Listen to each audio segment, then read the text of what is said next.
Akkam nagaa jirtu. Probably barattoonni viidiyoo kana ilaaltan hundi barattoota freshman yookiin waggaa tokkoffaati. Gara yuunivarsiitii Welcome jenneetti isin simanna. Viidiyoo kana keessatti waa'ee freshman koorsii odeeffannoowwan beekuu qabaattan jedhee yaadu hunda isiniif kennaa. Waa'ee sabjektiiwwan freshman koorsii irratti fudhattan sabjektii kanneen gabaabsee isiniif kan ibsu ta'a. Akkasumas akkaataa qormaan itti bahuu fi qormaata kanneeniif akkamitti yoo dubbistan riizaaltii gaarii akka galmeessitan kan isiniif himu ta'a. Na wajjin tura.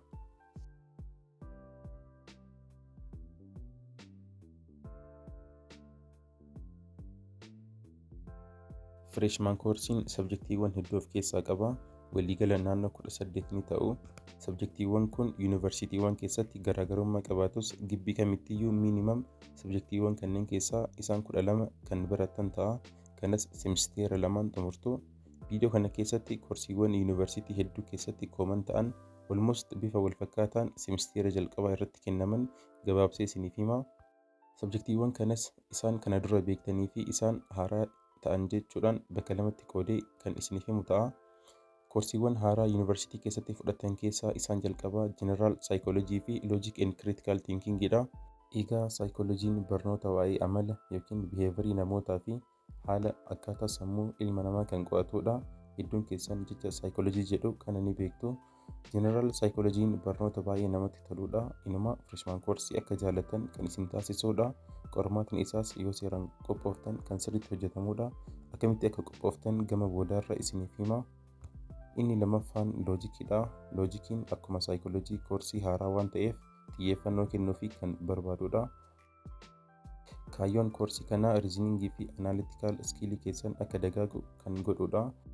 Walumaa galatti waan haasofnuu fi murtee kenninu keessatti sababa qabeessa akka taanuu fi yaadota keenya keessatti akkamitti reasonable taanu nu barsiisa.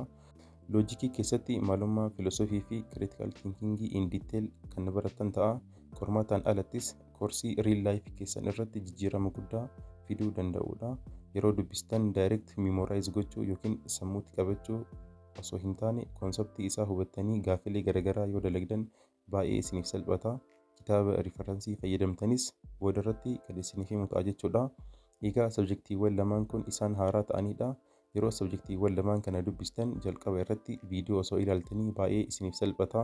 Viidiyoo kana immoo afaan keenyaan afaan Oromootiin haala bareedaadhaan iddoon itti argattan Gadaa Skoor jedhamanii egaa teelegiraamii irratti bootii kana fayyadamuudhaan isaan argachuu ni dandeessu. Amma immoo sabjektiiwwan haayiskuulitti faamiliyaar taataniif isiniif hima. Inni jalqabaa Mathematics for both Natural and Social Science dha.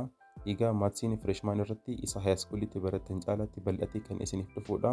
Toopikiiwwan akka function, complex number, logic, set theory fi kanneen biroo of keessatti kan hammatudha. Garuu kan haayiskuul sanarra baay'ee bal'ateeti dhufa. Inni lammaffaa Communicative English Skill 1 dha. Egaa semisteera jalqabaa irratti Skill 1 barattu, semisteera lammaffaa irratti immoo Skill 2 dha. Kunis imala keessan waggaa itti aanu digirii barattaniif akka isin qopheessutti isiniif kennama. Focus areaan isaas paaseejii, vookaabilarii fi giraamariidha. Barattoonni beezii qabdan baay'ee kan isiniif salphatu ta'a jechuudha. Inni sadaffaan ji'oogiraafiidha. Ji'oogiraafiin barattoota naachuraalii fi sooshaaliifis kan kennamu ta'a. Freshman ji'oogiraafiin fookasiin isaa lookeeshinii, sheeppii, saayizii fi wantoota biroo Itoophiyaa fi gaanfa Afrikaa irratti xiyyeeffateeti kan isiniif kennamu. Inni afuraffaan fiiziksiidha. Fiiziksiin immoo barattoota naachuraal saayinsii semisteera jalqabaa irratti kan kennamu ta'a. Inni shanaffaan ikoonomiksiidha. Ikoonomiksiin immoo barattoota sooshaal saayinsii qofaaf kennama. Inni xumuraa immoo fiizikaal fiitnesiidha. Fiizikaal fiitnesiin immoo barsiisaa tokko tokkoon kilaasii keessatti tiyooriin kan isin barsiifamu ta'a. Dirreettis baatanii kan dalagdan ta'a jechuudha. Fiizikaal fiitnesiin wanta addaa tokkoyyuu hin qabu. Egaa koorsiiwwan 8 amma isinitti hime kana yuunivarsiitiiwwan biyya keenyaa gurguddaa kanneen akka Finfinnee, Jimmaa, Haramayaa, Dirreedawaa fi yuunivarsiitiiwwan hedduu keessatti semisteera jalqabaa irratti kan kennamanidha. Amma immoo freshman irratti milkaa'inaan xumuruudhaaf haala kamiin yoo dubbistan gaarii akka ta'u karaawwan 5 amma isiniif kan himu ta'a. Inni jalqabaa moozuula isiniif kenname keerfoolii dubbisuudha. Kuni gaaffii tokkoyyuu hin qabu, seeraan dubbisuu qabaattanii. Inni lammaffaa hanga dandeessaniin kilaasii akka hin hafne, kilaasii miis gochuu hin qabdanii keessattiyyuu barsiisaan gaariin kan isin qunnamu yoo ta'e kilaasii isaa seeraan hordofuun baay'ee barbaachisaadha. Inni sadaffaan gorsaa fi infoormeeshinii waa'ee freshman koorsii barattoota siiniyarii irraa fudhachuudha. kun dirqama keessanii kan jedhamu olitti barataan siineeriin baay'ee isin fayyada jechuudha. Inni afuraffaan egzaamii waggoota dabranii seeraan shaakaluudhaan haalli qormaan itti bahu yoo beektan qormaataaf haala gaariidhaan qophaa'uu ni dandeessu. Inni shanaffaan sabjektiiwwan akka loojikii, saayikoolojii akkasumas jiyoogiraafii dubbisa keessan dura viidiyoo ilaaluun baay'ee murteessaadha. Ispeeshaalii loojikii fi saayikoolojii irratti tiitooriyaal viidiyoo sabjektiiwwan loojikii, saayikoolojii fi isaan biroo irratti afaan oromoodhaan haala gaariidhaan kan isin barsiisan Gadaa Iskoor tuutor jedhamu.